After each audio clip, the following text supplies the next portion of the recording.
Hi all. Weekend అయితే నాకు lay off న్యూస్తోనే స్టార్ట్ అయింది. ఫ్రైడే నుండి చూస్తున్నాను 2500 ఎంప్లాయీస్ని పూణేలో తీసేసారు ఎట్ ఏ టైమ్ అని.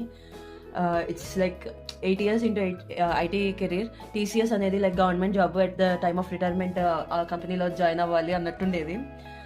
అలాంటిది టీసీఎస్ లే ఆఫ్స్ వింటుంటేనే చాలా షాకింగ్ ఉంది. Accenture, Capgemini everywhere it is going on. Even మా కంపెనీలో కూడా నేను చూస్తున్నా కదా how lay offs are going on. And నేను పర్సనల్గా ఎస్ఏపీ అబాప్ డెవలపర్. నేను కెరీర్ స్టార్ట్ చేసినప్పుడు అబాప్ ఎట్లా ఉంది, లేకపోతే ట్రాన్సిషన్ ఎట్లా ఉంది అనేది పర్సనల్గా చూసా కాబట్టి నేను నేర్చుకున్నప్పుడు ఉన్నది not an ABAP now what company is expecting.